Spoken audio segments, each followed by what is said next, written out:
O Senhor esteja conosco, Ele está no meio de nós. Proclamação do Evangelho de Jesus Cristo segundo Mateus. Mateus 9, de 14 a 15.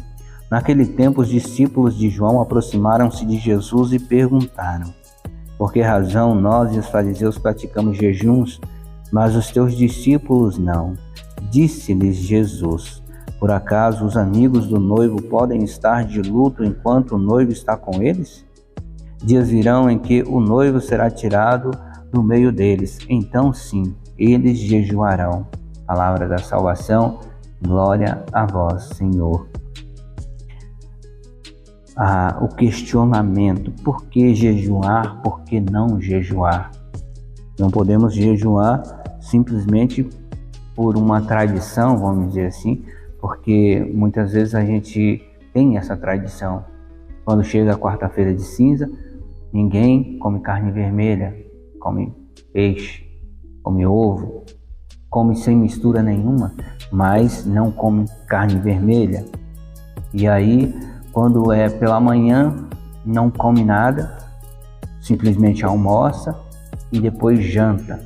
E aí faz esse jejum, mas mais por tradição. Muitas vezes nós nem sabemos o que significa isso, porque o jejum precisa ser feito de uma forma totalmente espiritual. O jejum tem que vir acompanhado da oração. E esse jejum é justamente para que a gente tenha um autocontrole.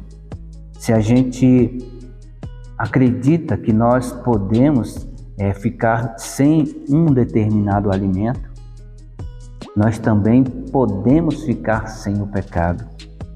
O jejum mais importante que nós temos que fazer é o jejum do pecado. Muitas vezes nós ficamos preocupados em não comer carne vermelha, em não fazer uma determinada refeição, tipo café da manhã ou café da tarde, mas continuamos no pecado.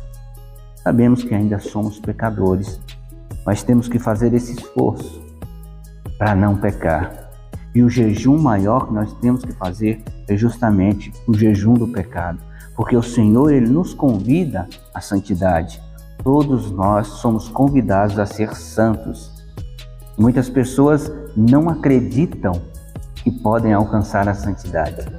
Se você não acredita que você não pode alcançar a santidade, você está se enganando, você está mentindo para você mesmo. Nós podemos sim alcançar a santidade, mas é necessário que a gente justamente faça esse jejum do pecado. Procure nos afastar de toda a ocasião que nos leve ao pecado. E aí nós podemos ficar sem alguma refeição, podemos nos colocar em oração e pedir a Deus que nos dê essa força, esse autocontrole, para que a gente não peque mais. Amém? Louvado seja nosso Senhor Jesus Cristo, para sempre seja louvado.